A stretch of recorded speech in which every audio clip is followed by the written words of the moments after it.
May mga dagdag na benepisyo matatanggap ang mga miyembro ng Social Security System kapalit ng pagtataas ng kontribusyon simula ngayong taon. Narito ang report ni Grace Casin. 3 taon nang naguhulog sa SSS si Leonora. 330 pesos ang kanyang binabayaran buwan-buwan bilang isang self-employed. Sinisikap niya umanong hindi lumiban sa pagbabayad dahil nais niyang makakuha ng benepisyo. Pero ngayong tataas na ang monthly contribution, kailangan umano niyang kumayod ng doble. Parang mahirap para sa akin kasi self-employed ako. Ang pagtaas ng kontribusyon sa SSS ay bunsod ng pagsasabatas ng Social Security Act of 2018 o mas kilala bilang SSS Rationalization Act. Layo nito na mapataas at mapahaba ang pondo ng SSS. Kung ang isang miyembro ay sumusweldo ng 10,000 kada buwan, madadagdagan ng 100 piso ang kanyang kontribusyon. Taon-taon tataas ang kontribusyon hanggang 2025.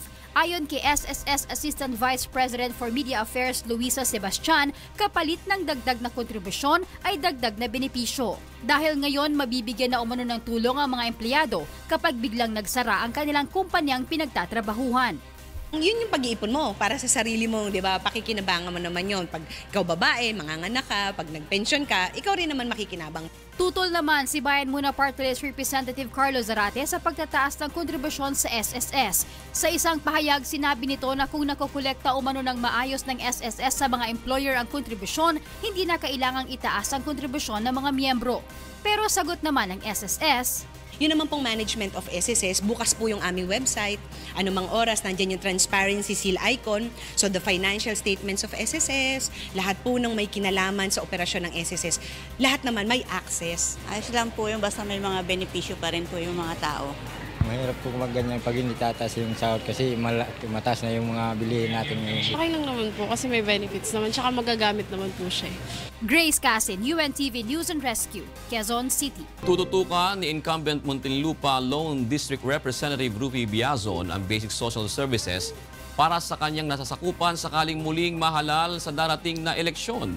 Mula sa Quezon City, nasa linya ng ating komunikasyon si Mai Bermudez para sa detalye ng balita. Magandang tanghali, Mai. Yes, June, magandang tanghali. Sa programang Bawal ang Pikon, Get It Straight with Daniel Razon, iginiit ni Muntinlupa Lone District Representative at re-electionist Rufi Biazon na tututukan niya ang basic social services sa kanyang distrito sakaling muling mahalal sa kanyang kasalukuyang posisyon. Pero dahil tumatakbo siya bilang kongresista, dalawa umano ang magiging prioridad o sentro ng prioridad ni Biazon, partikular na ang legislative measures sa national at programa para sa kanyang mga constituents sa kanyang distrito. Aminado naman si Biazon na tila hindi napagtuunan ng pansin sa kanyang kasalukuyang termino ang isinusulong na reforma sa Bureau of Customs o BOC sa kabila ng kinaharap na kontrobersiya ng dalawa sa mga commissioner nito noong nakaraang taon. Nang tanungin kung naniniwala ba siyang may kumikitang mambabatas dahil sa umiiral na kalakaran sa customs, bagaman ayaw niyang mag-akusa, ay aminado siyang maraming maaaring nakikinabang sa kalakaran doon. Si Biazon ay nagsilbi ng 3 termino sa distrito sa Muntinlupa at tinaguri ang outstanding congressman. Siya ay anak ni dating Senador Rodolfo Biazon at naging chairman at vice chairman ng ilang komite sa Kamara. Nagsilbi rin siya bilang Bureau of Customs Commissioner mula taong 2011 hanggang 2013. Yan muna ang drive. Balik sa'yo, June.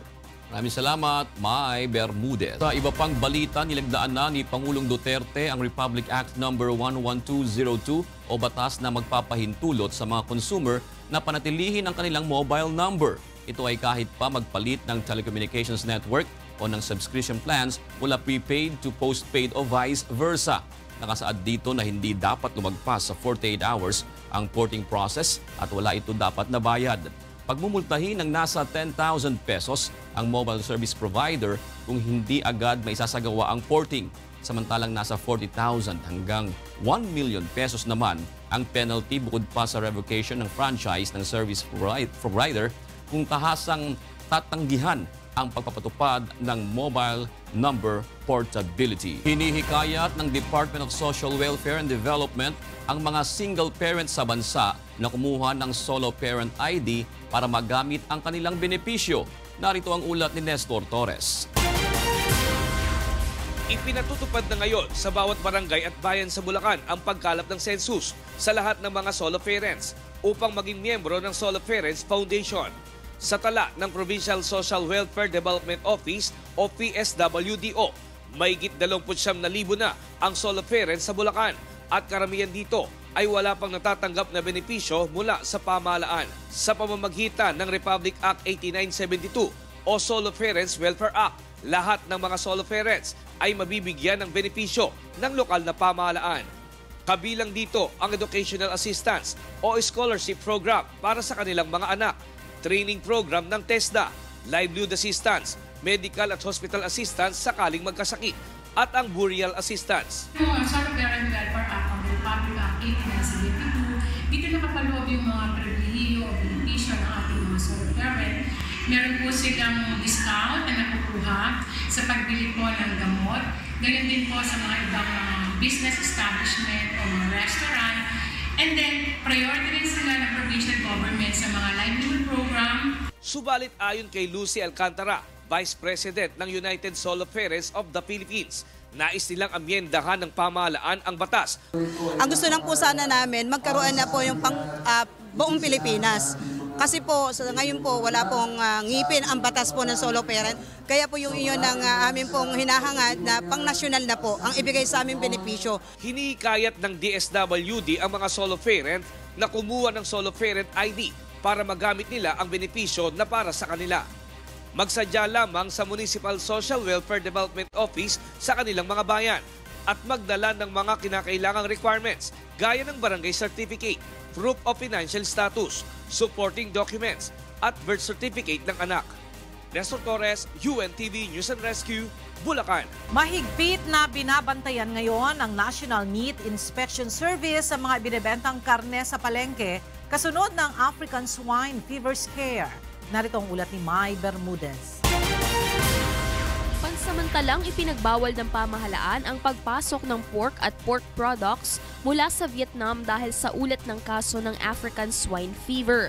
Ang temporary ban ay batay sa rekomendasyon ng Bureau of Animal Industry o BAI matapos lumabas ang ulat sa Taiwan na may nakumpiskang karne ng baboy doon na nagpositibo sa ASF. Nilinaw naman ni Dr. Joy Lagayan, focal person for communications ng BAI, na walang kaso ng African Swine Fever sa bansa pero bilang bahagi ng kanilang preventive measures ay nagpakalat ng foot baths sa mga paliparan at seaports sa buong bansa, partikular na sa international air and seaports. Regular din ang isinasagawang inspeksyon ng National Meat Inspection Service sa mga palengke upang suriin ang mga karne sa merkado. Isang Pilipinas sa mga bansa sa buong mundo na wala pang kaso ng livestock diseases, kabilang na ang foot and mouth disease o FMD. Ang major concern ngayon is to prevent entry of the disease. So kasama dyan na lahat ng international ports and seaports, coordinated siya para lahat ng entry ng mga agriculture products i-hold muna, especially yung meat kung wala silang clearances. Sa trabaho market sa Sampaloc, Manila, bagaman bumaba ang presyo ng karning baboy mula 230 pesos hanggang 200 pesos kada kilo, ay nananatiling mabili ang karne sa pwesto ni Aling Riza. Okay naman, hindi man nagbagong bentahan namin, mabili pa rin. Pero hindi naman kapareho ang sitwasyon sa pwesto ni Randy matapos ang balitang may African Swine Fever sa Taiwan. Medyo matumal pa po. Tiwala naman si Teng na matagal na ring nagtitinda sa Kamuning Market na imposibleng ma-infect ng naturang sakit ang mga local hogs sa bansa. Ay wala, di na makakapasok dito yun. Tumal, minsan may matumal din, minsan mabili. Sagat nga daw eh. Mai Bermudez, UNTV News and Rescue, Manila. Umaapela ang grupo ng Homeowners Association ng Quezon City sa Metro Manila Development Authority na ipagpaliban muna ang pagsasara ng Tandang Sora flyover sa Sabado dahil anila sa kakulangan ng konsultasyon at paghahanda sa posibleng idulot nito sa traffic sa kanilang lugar. Mula sa Quezon City, nasa linya ng ating telepono si Joan Anano para sa detalye ng balita. Magandang umaga sa iyo, Joan. Yes, magandang umaga sa iyo, Ella. Nagsasagawa ngayon ang public hearing ang mga opisyal ng Quezon City Government kasama ang mga kinatawan ng Metro Manila Development Authority at contractor ng MRT-7 hinggil nga dito sa nakatakdang pagsasara ng tandang Sora flyover sa February 23. Kabilang rin sa mga dumalo ang mga barangay officials at homeowners association na pangunahing maapektuhan ng pagsasara ng flyover. Sa gitna ng konsultasyon, nasermona ni QC Vice Mayor Joy Belmonte at ng konseho ang contractor ng MRT-7. Ito yung EEI Corporation dahil anila sa ng maayos na koordinasyon sa LGU hinggil sa pagsasara ng tandang Sora flyover. Ang epekto nito sa traffic at kung ano-ano yung mga lugar na maapektuhan nito. Nais nga ng grupo ng Homeowners Association at ilang subdivision sa Quezon City na ipagpaliban muna ang pagsasara ng flyover. Ayon sa kanila, ito ay upang mas mapaghandaan ng mga motorista at mga barangay na tatamaan ng proyekto ang apektong idudulot ito sa traffic. Nagrereklamo ang mga ito, Ella, dahil hindi sila nakonsulta hinggil sa plano ng EEI Corporation at wala pa rin mga nakalagay na signages upang maipaalam sa mga motorista kung saan-saan yung mga alternatibong ruta na maaari nilang madaanan. Dumipensa naman ng MMDA at sinabing 2 linggo ng delay ang pagsasara ng flyover. Ayon pa kay MMDA General Manager Jojo Garcia, lalo lamang madedelay ang konstruksyon ng MRT-7 kapag ipinagpaliban itong pagsasara ng flyover sa Tandang Sora. Mas lalo rin ang dadami ang mapeperwisyo kung ipagpapaliban dahil nga araw-araw ay lalo pang nadadagdagan ang bilang ng mga sasakyan. Sa kabila naman ng panukalang ipagpaliban, nagdesisyon nga itong si QC Vice Mayor Belmonte at ang konseho na ituloy ang pagsasara ng tandang Sora flyover sa Sabado. Nangako ang QC officials na magdo-double time at makikipagtulungan nga sa MMDA at contractor ng MRT-7 upang hindi na maantala pa ang kabuuang proyekto na mapapakinabangan ng mas nakararaming mga Pilipino. Ella? Maraming salamat, Joan Nano, live na nagulat mula sa Quezon City. Naaresto ng National Bureau of Investigation ng isang Jordanian at ang Pinay live-in partner na sangkot umano sa large-scale illegal recruitment. Narito ang ulat ni JL Asayo. Nadakip ng National Bureau of Investigation International Airport Investigation Division ang 2 suspect sa kasong large-scale illegal recruitment sa Pasay City kahapon. Kinilala ang mga suspect na sila Alimo Khalil Tarish, isang Jordanian national at live-in partner nitong Pilipina na si Mirla Olor. Modus ng mga suspect na paniwalain ang kanilang mga biktima na may trabahong naghihintay sa kanila sa Dubai bilang mga cleaners, waitress, delivery boys, janitors at drivers kapalit ng hanggang 35,000 pesos para sa placement at processing fee. The couple attempted to evade arrest when they scheduled to fly to southern Philippines, but our agents were quick enough together with elements from the PNP Aviation Security Group and the other elements under the NAIA Interagency Council Against Trafficking. Nasa NAIA Terminal 3 na ang mga recruitment at biktima noong February 18. Sa kaparehas na petsa, nasa airport din ang mga suspect na sila Tarish at Orlo para umano paniwalain ang mga biktima sa kanilang pag-alis, habang ang 2 suspect naman ay pabiyaheng Davao. Pero nang beripikahin ng airline company ang mga travel documents, natuklasang puro peke ang mga naibigay na papeles sa biktima. Sunday po, flight na namin sana. Kaso nung Sunday po, 11:10 PM ng gabi. Kaso lang binigay sa amin fake na visa. Fake po na visa ang binigay sa amin. Pinacheck ko sa kapatid ko sa Dubai, wala kaming recalled ni isa sa IBEX company doon. Urgent daw, direct hiring, tapos ayun nga, 10 to 20 days, pumatos kami kahit mga ex-abroad po kami. Pumatos kami sa ganong kasi nagmamadali nga. Agad na humingi ng saklolo ang mga biktima sa PNP Aviation Security Group para pigilan naman ang pag-alis ng mga suspect. Nang beripikahin ang operasyon ng mga suspect sa Philippine Overseas Employment Administration o POEA, napatunayan na wala silang kaukulang lisensya at hindi otorisadong mag-recruit. Lumalabas din sa records ng Regional Trial Court, Branch 25 ng Binyan, Laguna, na may kasong estafa ang Jordanian national na si Tarish. Sinasabing nakapag-recruit sina Tarish at Orlo mula sa mga referrals ng isang Conchita Paculba. Nakasalukuyang nakakulong sa NBI matapos ang entrapment operation. Tumanggi naman magbigay ng kanilang panig ang mga suspect. Dr. Your wife, talk to your wife.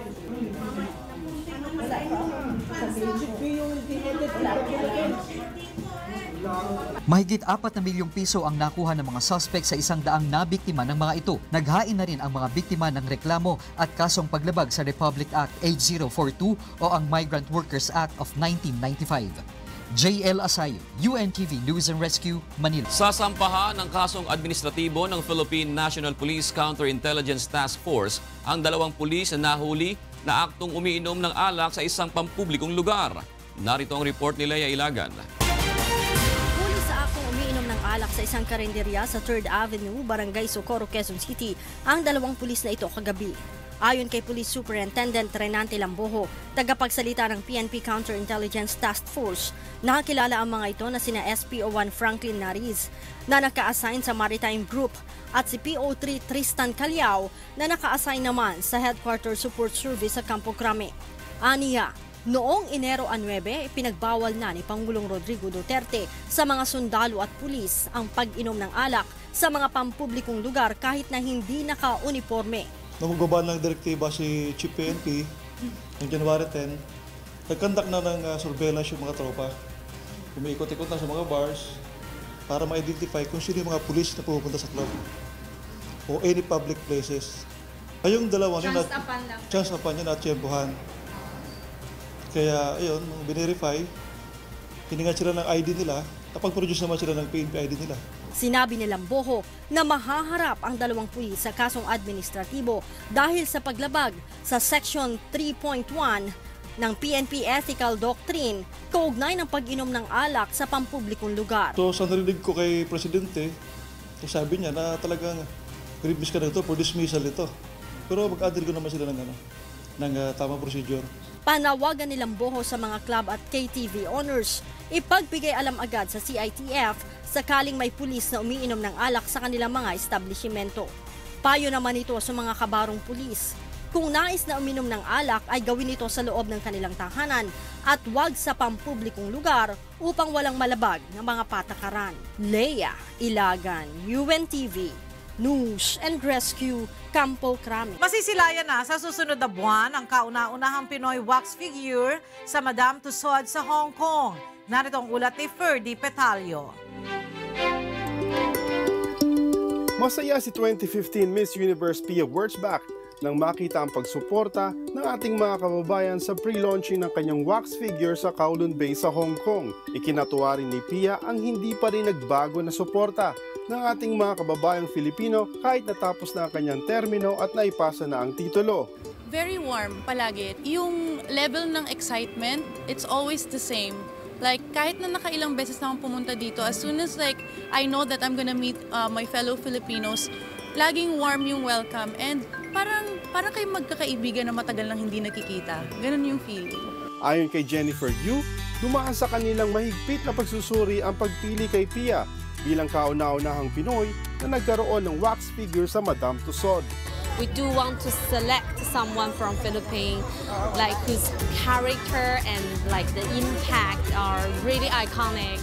Like no matter she's artist or she's political person, do had some research, and we do had some customer survey, and then finally Pia is on the top of the list. Okay. Ayon kay Pia, masusing kinuha ng mga staff ng Madame Tussauds ang kanyang imahe. Talaga, very meticulous sila sa pagkakagawa.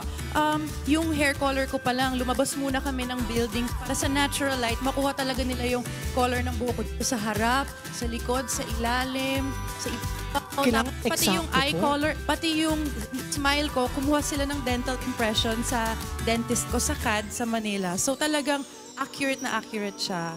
Galing. And ilang oras din akong nakapost doon para makuha talaga yung measurements ng tama. And okay naman. Ang saya. Excited akong makita siya. Unang ipapakita ang wax image ni Pia sa Manila sa March 2019 at ang final destination nito ay sa The Peak, Hong Kong sa April 2019. Mula dito sa Hong Kong, Ferdy Petalio para sa UNTV News and Rescue. February's full moon brightens up the night sky in Spain and Portugal. Maya Barquez has the story. The biggest and brightest supermoon of the year, known as the Super Snow Moon, graced the skies above the traditional windmills of Consuegra, south of the Spanish capital Madrid, on Tuesday. It also illuminated the sky of Lisbon in Portugal. The spectacle is the second of 3 supermoons to appear in the first 3 months of the year, after the Blood Wolf Moon of January 21 and preceding one expected on March 21. It is also called the Super Snow Moon because its appearance coincides with the months of snowfall in Europe and America, according to the Old Farmer's Almanac, a weather forecast guide. The supermoon is a full moon that occurs when the moon's orbit is closest to Earth, making it appear larger than life.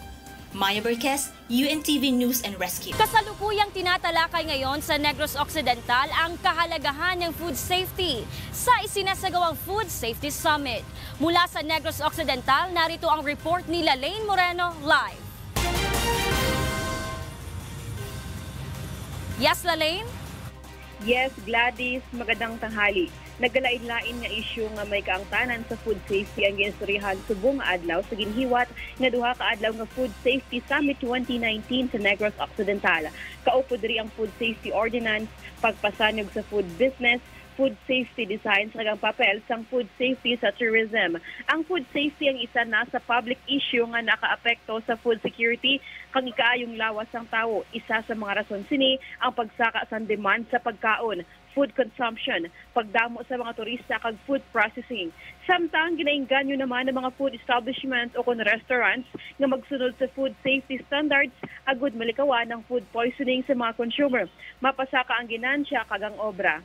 Agin na ang balita halin diri sa Negros Occidental, balik sa imo Gladys. Maraming salamat Lalaine Moreno, nag-uulat ng live. Puspusan na ang paghahanda ng mga kalahok sa Panagbenga Festival. Mula naman sa Baguio City, may ulat si Grace Doctor live. Go ahead, Grace. Yes, Gladys, magandang tanghali. Sa nga pulo laingan nga aldaw kat mapabuyan ti Orayon unay tig adwan ti makuna nga Flower Festival wenno panagbenga ditoy summer capital ti Pagilian. Puspusan ti managsagana dagiti kalakip ti parada para maangay inton Marso at 3. Kuna ni Andrew Pinero, ti chairman ti media ti panagbenga nga nasurok nga 20 nga karosa ti mabuyang agparada iti Session Road ingana ti Harrison Road iti syudad. Oray kadagiti kasalep ti street dance parade ket namnamaen nga napipintas ken namamaris iti mabuya dagiti turista. So kami mga Hall of Famers, nagtutulong-tulong kami para maging maganda ang aming ipresenta sa float parade. Well, we're looking at more than 20 floats that will be paraded in our Grand Float Parade. And we're very happy that the Executive Secretary, Salvador Medaldea, has agreed to be our guest of honor and speaker during the Grand Float Parade on March 8. Kadagitoy kat istruktura kay lang ti makita kadagiti floats wenno karosa. Kaadwan kat naala ti tema kadagiti nalatak nga sinig kan cartoons wenno animation dagiti araramidon nga float. Inton sumungat ti Pebrero 26 mangrugidan nga ti sabsabong. At the stage of doing the structural and framing. Yan. By then siguro by 26, we'll be starting to install yung mga fresh flowers na tumatagal naman. Using kung ano yung raw materials na ordinary lang, ginagawa naming something special. Iti sabali nga bangir na isaramot iti Cannon Road tapno maituloy dati panagtarimaan da iti dalan. Idi Pebrero 14 aging gana 17 iti panaglukat dati Cannon Road para jay PME alumni homecoming ngam tatang aldaw ket na isiramanen tapno ituloy dati panagtarimaan da. Inton February 22 nga malukatan manen ti Cannon Road ngam kadagitoy dagiti residente laeng ti mabaling nga dumalan. Ingana March 3 laeng ti malukatan para Panagbenga Festival. Deta ti damag ditoy Baguio City ag sublikan niam Gladys. Maraming salamat Grace Doctor, nag-uulat ng live mula sa Baguio City.